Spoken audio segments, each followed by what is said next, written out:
Formula One on tour in Europe. Unlike for overseas races, the teams travel with their complete set of equipment. But what does that mean? We visit Mercedes AMG Petronas in Brackley, England.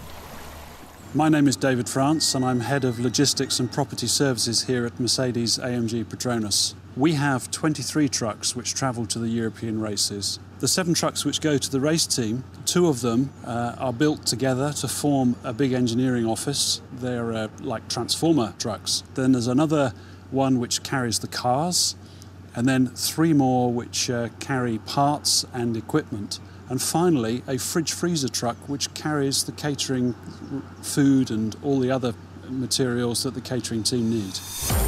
A full 10 days before the Grand Prix, the Mercedes-Benz Actros leave the factory and head for the circuit. Everything has to be properly packed. Garage equipment, tools, computer kit and telemetry, spares for both cars, and pit stop gear.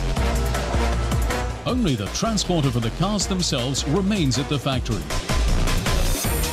Parked in the race bay, they still look far from ready, as their setup gets adjusted for every race, using the latest updates adapted to the circuit characteristics.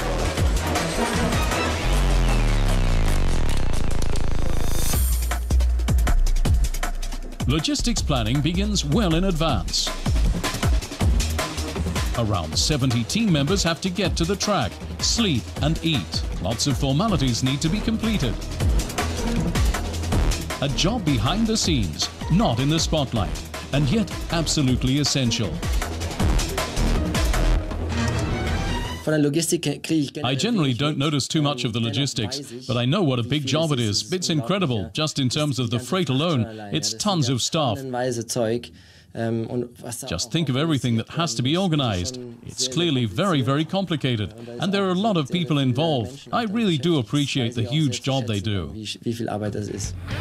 All loaded up, the trucks leave the factory. The team contracts the transportation job to the Eddie Stobart company, generally using 1 driver per truck. The truck for the racing cars sometimes has 2 drivers in order to save time. And driving is not all the truckies do.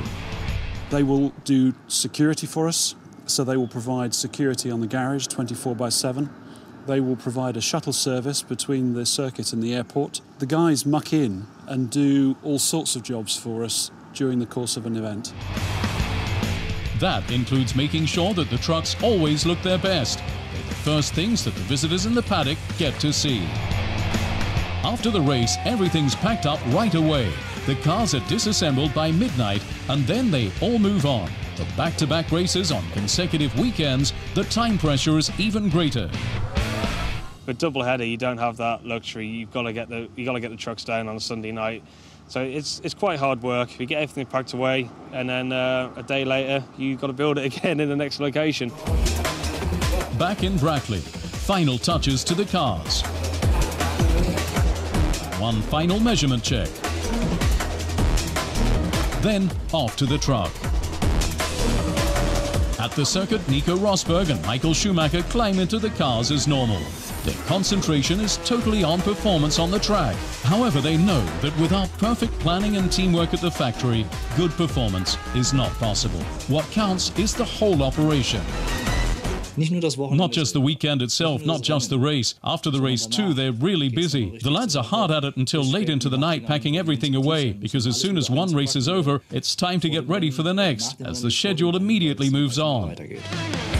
On straight to the next circuit or back to base. Then, in a few days, everything starts again. Planning, assembling, packing, driving. Routine for the teams, and yet every time a challenge.